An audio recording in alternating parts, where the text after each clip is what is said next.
अस्सलाम वालेकुम। Ramzan is here and everybody is trying to eat healthy.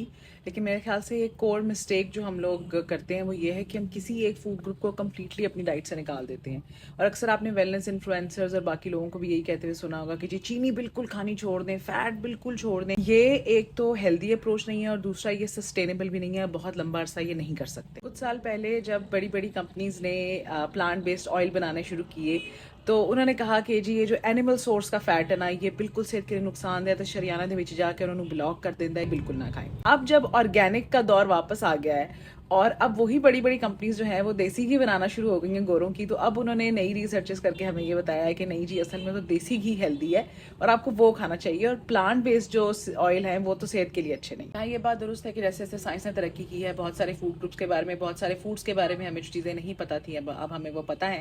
लेकिन जहाँ मल्टी बिलियनियर कंपनीज इन्वॉल्व होती हैं तो वहाँ ये मिसाल सादिक आती है कि जो चाहे आपका हुस्न करिश्मा साज करे, तो जो उनका दिल चाहता है वो रिसर्चेस ले आते हैं डिपेंडिंग ऑन द प्रोडक्ट जो कि वो बना के बेच रहे हैं। रूल ऑफ थंब ये है कि आपने कोई भी फूड ग्रुप कंप्लीटली अपनी डाइट से खारिज नहीं करना, कंप्लीटली खाना नहीं छोड़ना, चाहे वो फैट्स हों, चाहे कार्बोहाइड्रेट या शुगर्स हों, चाहे फ्रूट्स हों, वेजिटेबल्स हों या मीट हो, सब कुछ खाएं लेकिन एतदाल के साथ खाएं, एक मुनासिब मिकदार में खाएं। मैक्सिमम जो विटामिन हैं वो फैट सॉल्यूबल हैं, यानी कि अगर आप फैट अपनी डाइट में नहीं लेंगे तो वो आपकी बॉडी में अब्जॉर्ब नहीं होंगे। इसके अलावा आपके जो सेक्स हार्मोन्स हैं मेल और फीमेल दोनों, वो कोलेस्ट्रॉल यानी कि फैट से बनने हैं। इसी तरह कार्बोहाइड्रेट्स या शुगर्स भी हैं, अगर आप वो कंप्लीटली अपनी डाइट से निकाल देंगे तो आपके लिए हेल्दी नहीं है, क्योंकि आपकी बॉडी का मेन सोर्स ऑफ एनर्जी ही वो है। आपने कोई भी डाइट करनी है, चाहे वेट लूज करना है या गेन करना है, बेहतर होगा कि किसी प्रॉपर डाइटिशियन के पास जाएं। लेकिन अगर आप वो नहीं कर सकते तो एक रूल आपने हमेशा याद रखना, स्पेशली रमजान में, कि आपने सब फूड ग्रुप्स खाने हैं, थोड़ी मिकदार में खानी है, मुनासिब मिकदार में खानी है। और एक इंपॉर्टेंट बात यह कि जिस फूड ग्रुप को आप कंप्लीटली बैनिश कर देते हैं, अपनी डाइट से निकाल देते हैं ना, उसकी टुवर्ड्स आपकी क्रेविंग भी बढ़ जाती है।